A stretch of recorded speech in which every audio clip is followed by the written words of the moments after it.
Welcome back to the channel everyone. So it's a bit of a slow news day today from what I could see, but there is something that I've picked up on that I did miss from a couple of weeks ago that I'm finding quite interesting. I do want to actually talk about it, and that is in regards to the potential Nintendo Switch Pro that is going to be coming out eventually, not necessarily when it's going to come out, but what it could be in terms of the hardware and how much more powerful it could be than the current Switch, and some information in regards to the jump between the two systems that I'm going to talk about today. Before we do so though, please don't forget to subscribe to the channel. I'm really close to 200 subscribers, so every little helps in that regard, and leave a like if you enjoyed the video, as it massively supports the channel as well. So basically, there's no hiding the fact that Nintendo Switch has been a massive success for Nintendo since it's launched, especially following on from the Wii U, which was a little bit of a flop. I mean, it was the lowest selling console when you disregard the Virtual Boy, and it just, it didn't really do very well for Nintendo. And when the Switch came out, people were concerned that they were on a downward slope, but obviously they've changed their fortunes and the Nintendo Switch has been a revelation. Launching with Breath of the Wild and then selling some big hitters such as Super Mario Odyssey and the recent Animal Crossing, there are already some quality first party games on the console that are basically must have games as well, and the sales of the console have backed that up. Looking at the hardware then, we all know that maybe the Switch is a little bit underpowered when you compare it to the other consoles on the market, but you kind of take that compromise knowing that you've got a handheld aspect to it, and the sort of lack of power being played on that side screen, it still looks very good, so it kind of gets away with it to an extent. The only issue is going forward with the new consoles coming out at the end of this year, they're going to be even more powerful again, graphics even better again. Will it have a difficulty then porting newer stuff now to the Switch? That's what we're going to find out, I guess, in the next few years.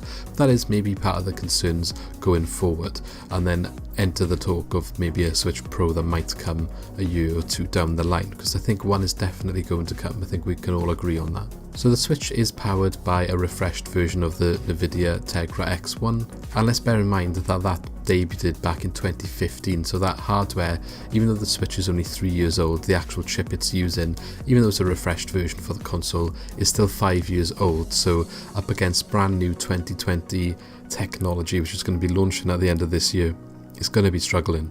But if these new reports are to be believed, it looks like Nintendo might be changing from NVIDIA to go along with AMD, or specifically Samsung and AMD, with a new chip or new hardware that's going to power the Switch Pro when that does come out. And it's worth noting here that would give AMD a clean sweep of all the consoles, as they already have their hardware and architecture in the Xbox and PlayStation and the upcoming ones too. So just mentioned Samsung and AMD rather than just AMD themselves, and that is because Samsung and AMD have basically announced a partnership in which they are looking to provide and create ultra low power and ultra high performance graphics technologies, and that is what the new Nintendo Switch and Nintendo are looking to maybe put into the new console.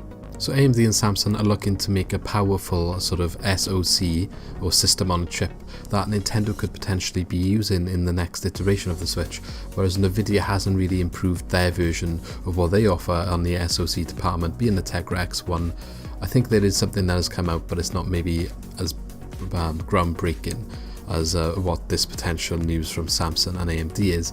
They've not really focused in that department, is what I'm saying basically, and it looks like Nintendo might make the switch here as well. And the sort of priority of AMD and Samsung releasing this agreement, as I said just now, to sort of have the better tech, but the priority is to have RDNA based Radeon graphics built into their SoCs, and that is going to massively benefit Nintendo if they did decide to go with this option. Moving on then, so Nintendo is basically being tipped to be the first third party, or at least among the first third party partners to adopt this new chip. So when it is actually created and on market, it looks like Nintendo will be one of the first to implement it into its technology. And again, as mentioned previously, when comparing it to the current Switch system, it would give it a massive boost in regards to processing performance and graphics basically that are on offer from the system being massively superior.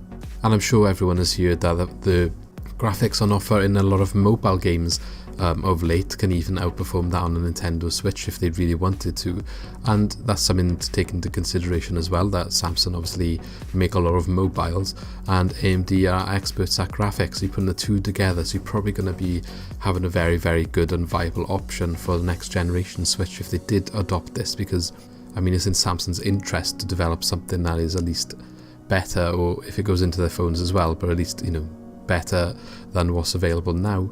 So it could be a massive jump from the current Switch to the Switch Pro if this is what is adopted by Nintendo. And it would be nice to be able to have a console made by Nintendo that is at least on par with the mobiles, if not more powerful. It's not really good news to say like your phone could play something better than the Switch. I mean, it doesn't really bother me, and you get a lot better quality of games, but it's still a nice thing to think that the Switch would be more powerful.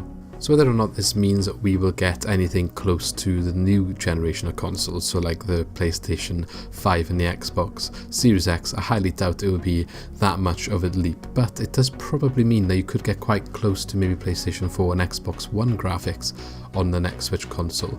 And you think, okay, well, again, looking at last gen, you know, I'm going to get a PS5, why do I want to get a console that's the equivalent of the PS4 if that even comes out later than the PS5? But again, it's worth considering. You got to think of the form factor of the Nintendo Switch. It's not just a console like the PlayStation 5 you're going to plug into your TV, and that's fine, it will work on the TV, and you know, PlayStation 4 is not a bad place to play in terms of the graphics that's offering now.